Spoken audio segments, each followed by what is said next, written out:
مدنی مذاکرہ ہے شریعت کا خزینہ، اخلاق کا تہذیب کا طریقت کا خزینہ۔ مدنی مذاکرہ ہے، مدنی مذاکرہ، مدنی مذاکرہ ہے، مدنی مذاکرہ، مدنی مذاکرہ۔ الحمد للہ رب العالمین والصلاة والسلام علی سید المرسلین، اما بعد فاعوذ باللہ من الشیطان الرجیم، بسم اللہ الرحمن الرحیم۔ الصلاة والسلام علیک یا رسول اللہ وعلى آلك وأصحابك يا حبيب الله۔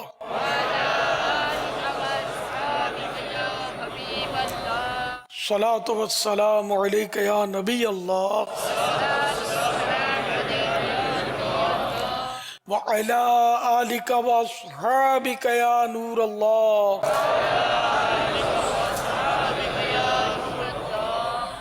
مکتبۃ المدینہ کے چھپے ہوئے رسالے ضیاء درود و سلام صفحہ نمبر 8 پر ہے۔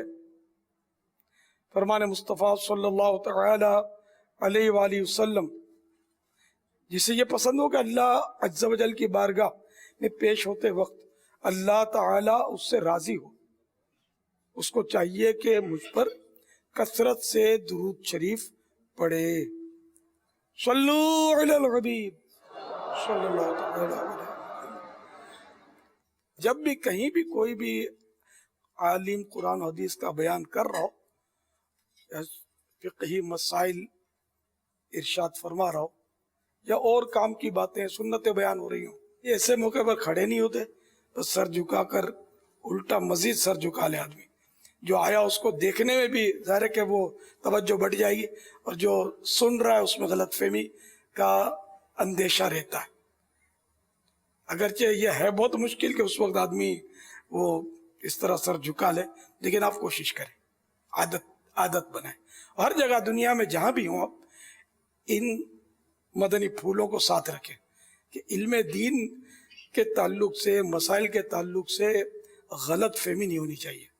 بالکل اٹھا نہ کریں، نہ ہلیں، نہ جلیں، نہ نعرہ لگائیں ایسے موقع پر، جبکہ کوئی بیان کر رہا ہے اور دوسرا آئے، بھلے کتنی بھی بڑی شخصیت کا مالک ہو، اس وقت اٹھنا نہیں ہے، نعرہ نہیں لگانا ہے۔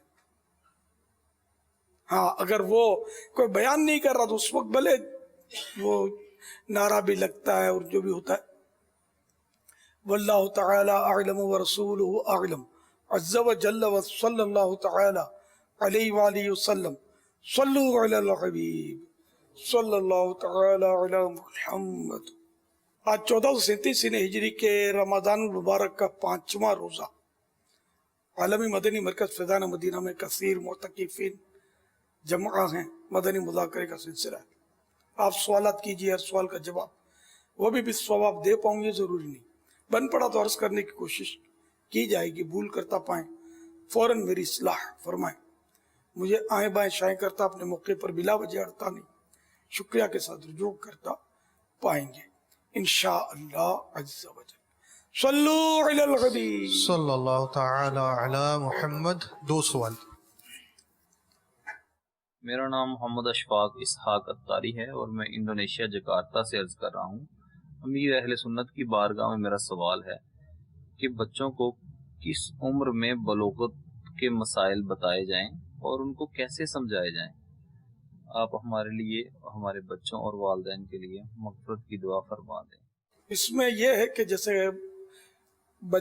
لڑکا جو ہے 12 اور 15 سال کے درمیان بالغ ہوتا ہے، تو جب وہ مراہق ہو جائے، نہ قریب بلوغ، نہ سمجھو کہ 12 سال سے پہلے جب یہ آپ کو لگے کہ یہ سمجھدار ہو گیا ہے، تو اس وقت لڑکے کو باپ یہ مسائل سمجھا دے، کسی اور کے حوالے نہ کیا جائے، کہ مراہق یہ اس معاملے میں پھر نقصان ہو سکتا ہے۔ دوسرا کوئی سمجھائے گا نا کہ اس کے استاد کو بول دیا یا قاری صاحب کو بول دیا فلاں کو، تو یہ نہیں ٹھیک، باپ خود سمجھائے۔ اسی طرح بچی 9 اور 15 کے درمیان بالغہ ہوتی ہے، تو 9 سے پہلے جب یہ سمجھدار ہو جائے، یہ میں اپنے طور پر میں نے پڑھا نہیں ہے اس کے بارے میں کہ کتنی عمر میں سمجھائے، لیکن یہ کہ جب اب اتنی سمجھدار ہو جائے بچی 9 سال سے پہلے کہ اب یہ سمجھ لے گی یہ باتیں، تو اس کو اس کی ماں سمجھا دے۔ 9 سال کے بعد سمجھانے میں رسک ہے نا، کہ ہو سکتا ہے 9 سال کی ہوتے ہی بالغہ یا 12 سال کا وہ ہوتے ہی بالغ ہو جائے اور اتنی دیر تک وہ غفلت میں گزارے، تو اس سے پہلے ان کو آگاہ کر دیا جائے۔ واللہ تعالی اعلم ورسولہ اعلم عز وجل وصلی اللہ تعالی علیہ وآلہ وسلم۔ صلو علی الحبیب صلی اللہ صلی اللہ علی تعالی محمد۔ علیہ۔ پاپا یہ جو عمر ہے یہ چاند کے مہینوں سے دیکھی جائے گی یا شمسی مہینوں سے؟ ہاں، یہ ہجری سن کے حساب سے اس کو یہ عمر 9 اور 15 لڑکی اور 12 اور 15 لڑکا، یہ ہجری سن کے حساب سے، سن عیسوی کے حساب سے نہیں، جنوری فروری کے حساب سے نہیں، رمضان شوال ربیع الاول اور یہ مہینے ہیں نا مبارک، پورے 12 مہینے، ان حساب سے ہوگی عمر۔ واللہ تعالی اعلم ورسولہ اعلم عز وجل وصلی اللہ تعالی علیہ وآلہ وسلم۔ صلو علی الحبیب صلی اللہ تعالی علیہ۔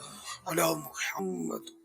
میں محمد طارق لودھی اتاری، عرب امارات کے شہر ابو ظبی صاحب سے مخاطب ہوں۔ امیر اہل سنت کی خدمت میں ایک سوال عرض ہے جو کہ بچوں کی تربیت سے متعلق ہے۔ بچے بعض دفعہ ظاہر ہے چھوٹے بچے ہوتے ہیں، وہ ضد کرتے ہیں، ماں باپ سے ناراض ہو جاتے ہیں، کبھی ان پہ کھلونے پھینک دیتے ہیں اور منہ چڑھا دیتے ہیں، ناراض ہو کر بیٹھ جاتے ہیں ڈانٹ ڈپٹ کی وجہ سے۔ تو اس صورت میں ان کی تربیت کیسے کی جائے؟ والدین ان کی تربیت کیسے کریں؟ کیونکہ وہ اتنے چھوٹے ہیں کہ اگر ان کو حدیثیں سنائی جائیں، سرکار مدینہ صلی اللہ علیہ وسلم کے تعلیمات بتائی جائیں تو وہ بھی ان کو سمجھ میں نہیں آئے گی۔ تو پھر والدین اس موقع پر کیا کریں؟ اور اس کے علاوہ امیر اہل سنت کی بارگاہ میں عرض ہے کہ میرے لیے، میری فیملی اور میرے ماں باپ کے لیے بے حساب مغفرت کی دعا کیجیے گا۔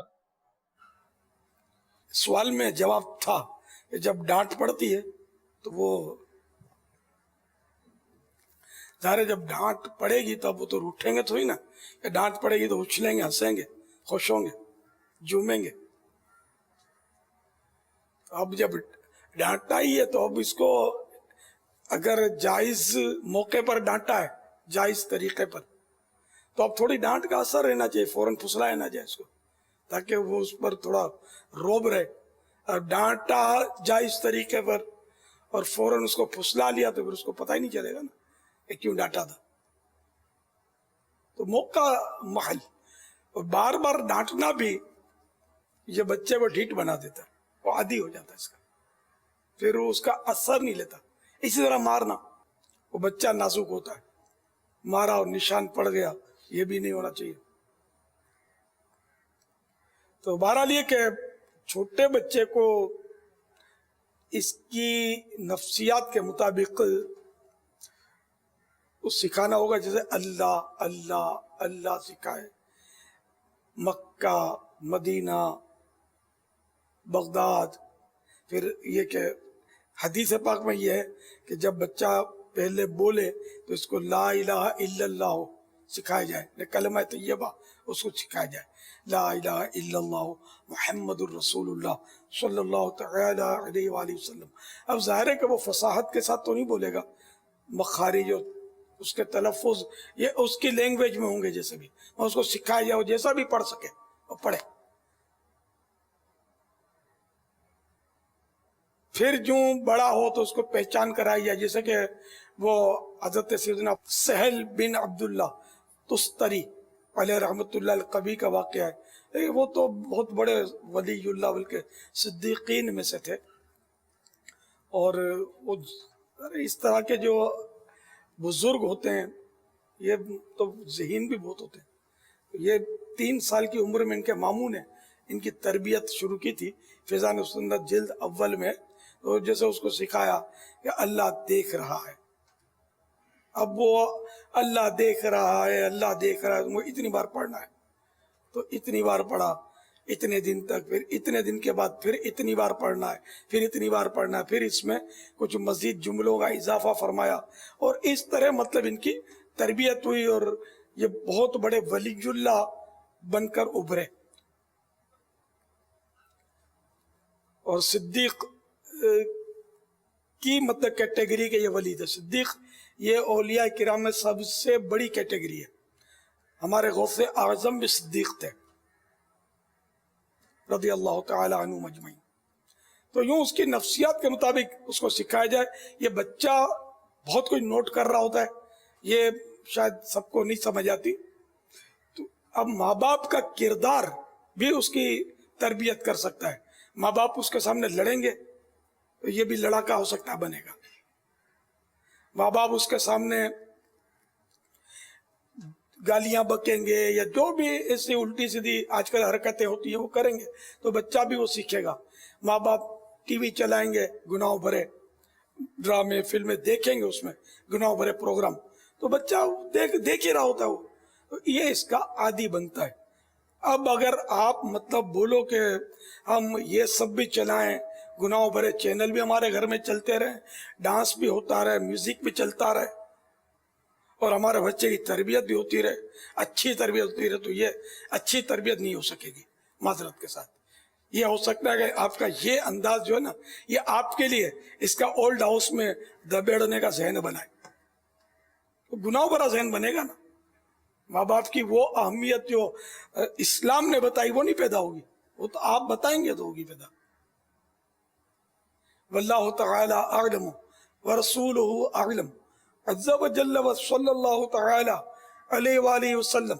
صلو علی الحبیب صلی اللہ تعالی علی محمد. السلام علیکم. وعلیکم السلام ورحمۃ اللہ وبرکاتہ.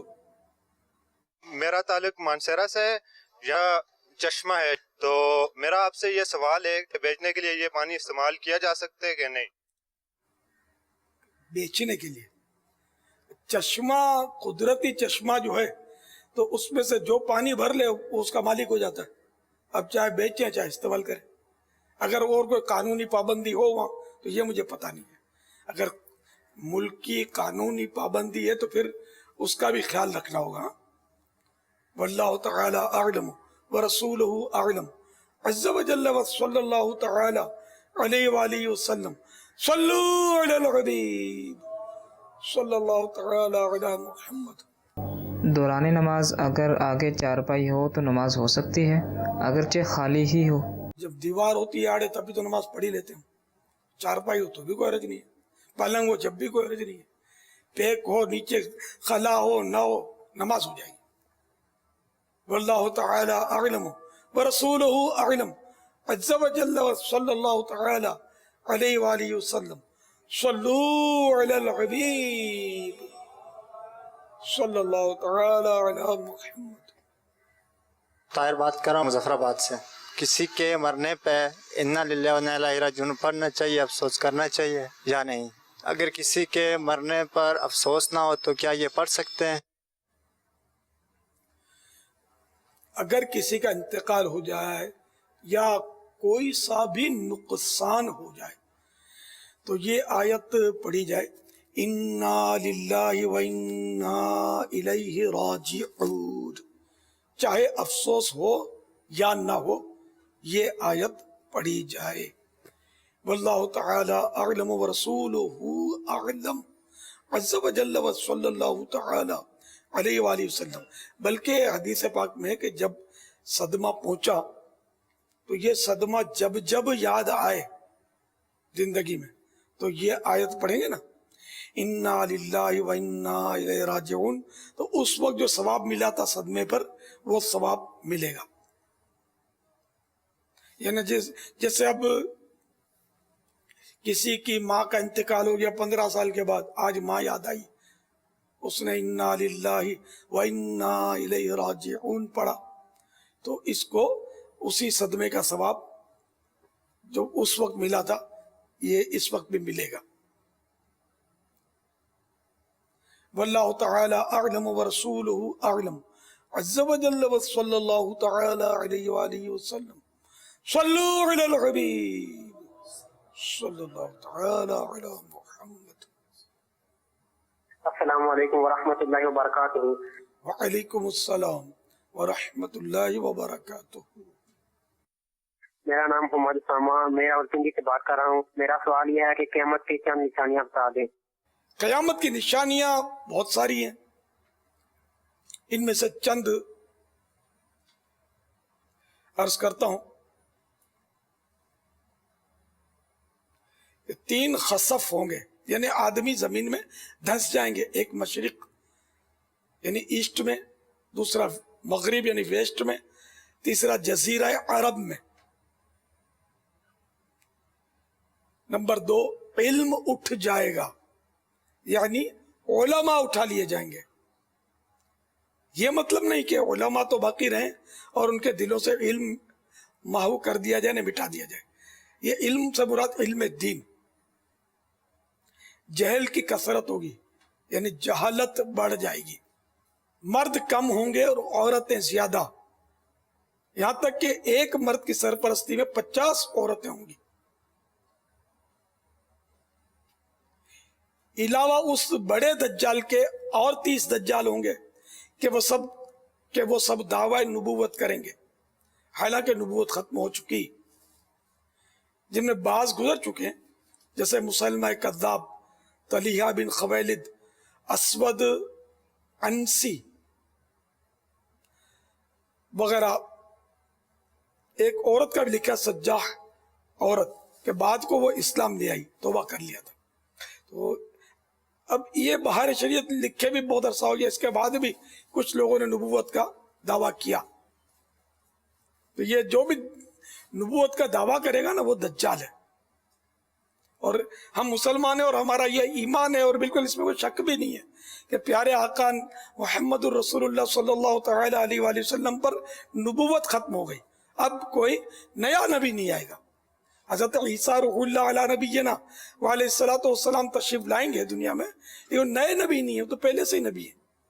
اور یہ اپنی نبوت کی تبلیغ نہیں فرمائیں گے، انجیل مقدس کی تعلیمات کو عام نہیں فرمائیں گے، بلکہ قرآن کریم کی تعلیمات عام کریں گے.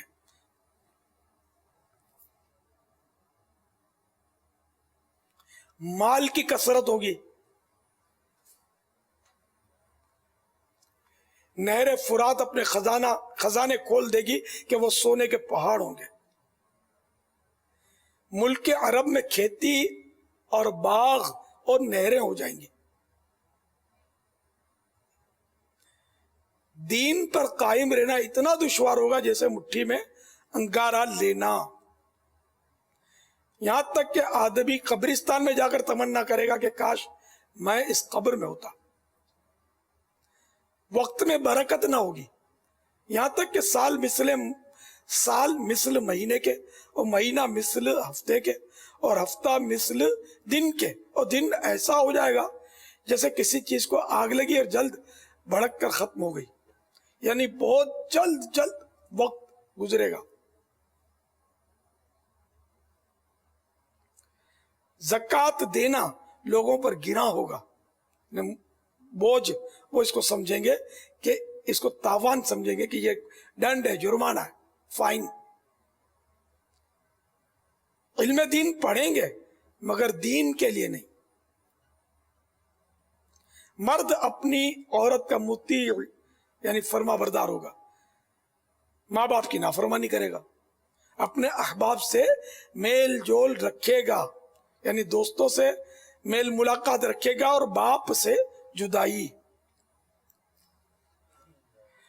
مسجد میں لوگ چلائیں گے. گانے باجے کی کثرت ہوگی. یہ آپ غور کرتے چلے جائیں، بہت ساری باتیں بالکل جاری ہیں. مسجد میں چلانا جاری ہے. یہ اعتکاف والے بھی چلا رہے ہوتے، لگے ہوئے ہوتے. گانے باجے کی کثرت ہوگی. یہ تو بالکل کتنا ہر چیز میں گانا بجائے. ادھر بیٹھے ہوئے سینکڑوں کے اس میں میوزیکل ٹون ہوگی اس میں فون میں، اور یہ ناجائز ہے. میوزیکل ٹون فوراً اس کو تبدیل کر دیں اور توبہ بھی کریں. اگلوں پر لوگ لعنت کریں گے، ان کو برا کہیں گے، اور ماں باپ کی نافرمانی یہ بھی جاری ہے، اس کا بھی گزرا. اپنے دوستوں سے میل جول رکھے گا اور باپ سے جدائی، اس کے بھی نظارے آپ کو ہو جائیں گے.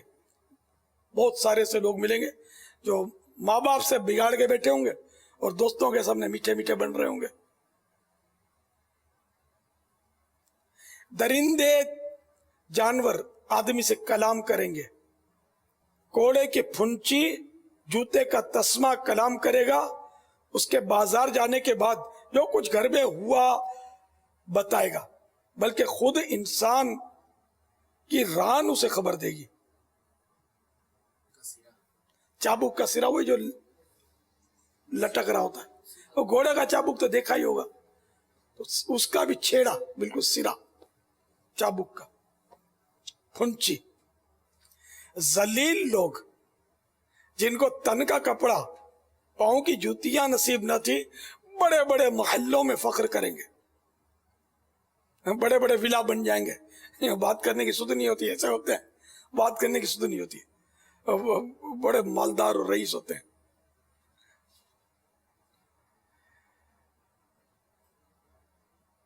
اس کے علاوہ بھی اور کئی نشانیاں ہیں.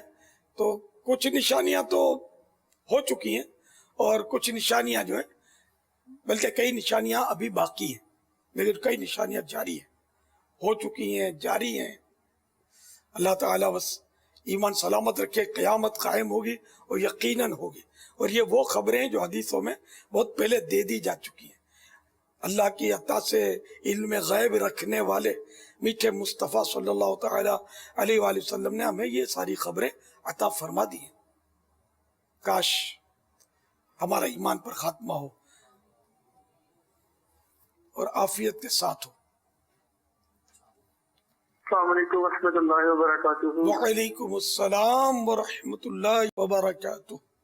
میں سیالکوٹ سے ظہیر آباد سے تعریف کر رہا ہوں. میرا امیر اہل سنت کی بارگاہ میں یہ سوال ہے کہ کسی قبرستان میں ایک ولی کا مزار بھی ہے، تو سلام کرنے کا طریقہ کیا ہوگا؟ کیا ہم قبرستان والوں کو علیحدہ سے سلام کریں گے اور اس ولی اللہ کو علیحدہ سے سلام کریں گے، اکٹھے سے سلام کریں گے؟ ہاں، یہ اصل وہ گنبد وغیرہ بنے ہوتے تو لوگ سمجھتے ہیں اولیاء کرام تشریف فرمائیں، لیکن کوئی شرط نہیں ہے اس میں. ہر مسلمان کا قبرستان جو ہے نا، مسلمانوں کے بڑے بڑے قبرستان بھی ہوتے ہیں، ان میں اندھا ایک کنفرم نہیں پتا ہوتا، لیکن عام طور پہ اولیاء کرام بھی ہوتے ہوں گے، صالحین بھی ہوتے ہوں گے. تو السلام علیکم یا اہل القبور یہ کہہ دیا تو ظاہر کو جو بھی ولی اللہ وہ ہے تو صاحب قبر، تو یوں سلام کر سکتے ہیں. اور اگر الگ الگ کرنا چاہیں تب بھی کوئی حرج نہیں ہے، اس کی بھی اجازت ہے. جسے جنت البقیع میں، جنت البقیع کے باہر سے سلام عرض کیا جاتا ہے. صحابہ کرام، یہ تو صحابی تو وہ غوث سے بھی بڑا ہوتا ہے اس کا رتبہ، تو سب کو ساتھ ہی سلام کرتے ہیں اہل البقیع کو. تو نام لے کر بھی سلام کرتا ہے تب بھی حرج نہیں ہے، اور اجتماعی طور پر السلام علیکم یا اہل القبور کہتا ہے جب بھی کوئی حرج نہیں ہے. السلام علیکم. وعلیکم السلام ورحمۃ اللہ وبرکاتہ. میرا نام رضوان رشید ہے، میں مظفر آباد کشمیر کا رہنے والا ہوں، اور میرا سوال یہ ہے کہ کسی طرح کی پریشانی کو چھپانا، کہ اس کا ثواب انسان کو ملتا ہے کہ نہیں ملتا ہے؟ کیا پریشانی چھپانا یہ کار ثواب ہے. مصیبت چھپانے کی فضیلت، کفریہ کلمات کے بارے میں سوال جواب، صفحہ نمبر 169. حضرت ابن عباس رضی اللہ تعالی عنہما فرماتے ہیں، رسول اکرم نور مجسم، شاہ بنی آدم، رسول محتشم، شافع امم صلی اللہ تعالی علیہ وآلہ وسلم نے فرمایا، جس کے مال یا جان میں مصیبت آئی پھر اس نے اسے پوشیدہ رکھا یعنی چھپایا اور لوگوں کو اس کی شکایت نہ کی، تو اللہ عز و جل پر حق ہے کہ اس کی مغفرت فرما دے. اب جیسے کہ میں آپ کو مثال دوں، ہمارے شکایت کرنے کا جو حال ہے نا وہ یہ، جیسے یار آج تو نیند نہیں آئی. اچھا، آپ نے کسی سے کہا آج تو نیند نہیں آئی. نیند نہ آنا یہ مصیبت تو تھی، پریشانی تو تھی. آپ نے جس کے سامنے اظہار کیا